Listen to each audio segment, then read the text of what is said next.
Sir हाँ। ये सारनाथ का मेन मंदिर। अच्छा। और ये मंदिर आपका बना था सर 1931 1921 में। अच्छा। मंदिर को बनवाने वाले श्रीलंका के राजा थे जिनका नाम था श्री आनाकारिका धर्मपाल। अच्छा। उनके द्वारा इस मंदिर को बनवाया गया है। हाँ। इस मंदिर की बनावट और स्ट्रक्चर जो हर मंदिरों से अलग दिखाता है। हम्म। जैसे आप जितने बुद्ध के मंदिर देखेंगे उसकी डिज़ाइन पैगोडा होते हैं, लेकिन इस मंदिर का डिज़ाइन गांधारा शिला में बना हुआ है। इसी से पूरे गिरनेट पत्थर से बनाया गया। गिरनेट स्टोन हमारे लोकल स्टेट चुनार मिर्जापुर का है।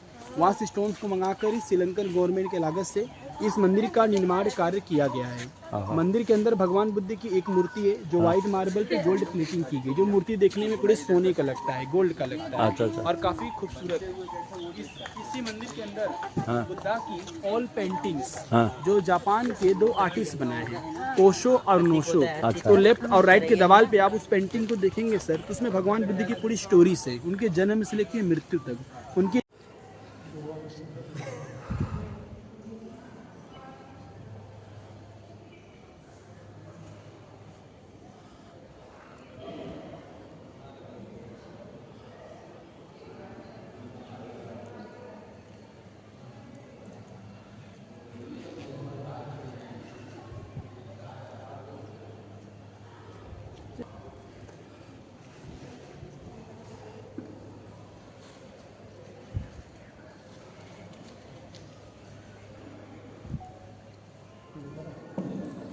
अब ये सामने में जो पीपल का पेड़ आप देख रहे हैं, हाँ। ये कोई नॉर्मली पीपल का पेड़ नहीं है सर। हाँ। इसे कहते हैं बोधि ट्री।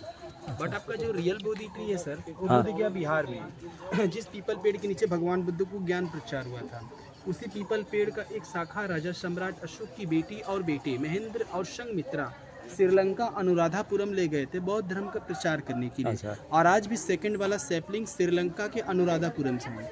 श्रीलंका के श्री अनाकारिका धर्मपाल, जिनकी आपने भी समाधि स्टेचू देखा सर, जिन्होंने मंदिर को बनवाया था हाँ। 1931 में 1931 में।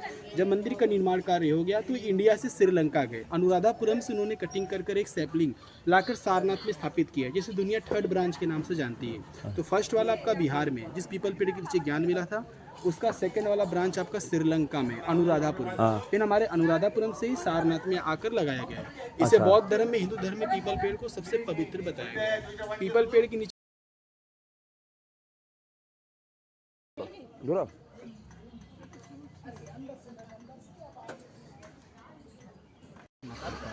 सारनाथ वो स्थान है जहाँ पर महात्मा गौतम बुद्ध ने अपने 5 शिष्यों को पहला उपदेश दिए थे, प्रथम ज्ञान दिए थे।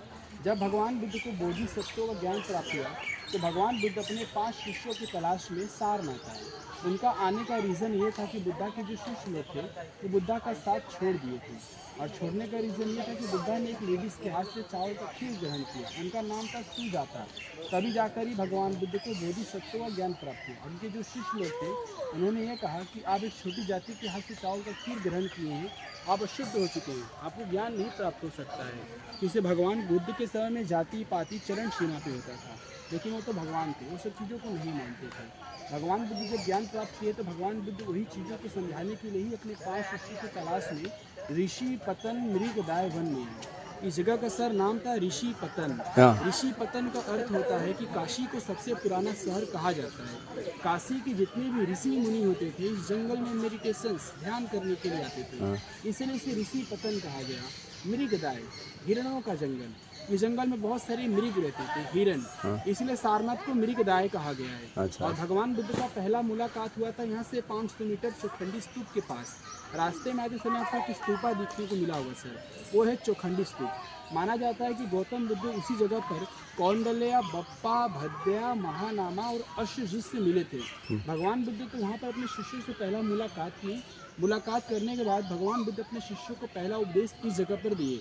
बट उस समय 2 स्तूप नहीं था, ये तो पूरा जंगल ही होता था।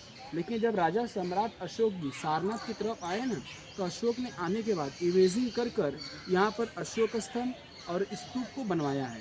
तो सारनाथ में 2 स्तूप है, एक चौखंडी स्तूप जहाँ भगवान बुद्ध फर्स्ट मिले थे, किसी का चरण किसी का पाँव न पड़े इस पवित्र जगह पर, इसलिए उन्होंने वहाँ पर चौखंडी स्तूप को बनवाया है। और उसका डायरेक्शन इसके डायरेक्शन से मिलता है, जैसे भगवान बुद्ध ऐसे ही आए थे। अच्छा। और इस प्रकार से यहाँ पर धन्य स्तूप बनाया गया है जो आपको सामने में दिख रहा है।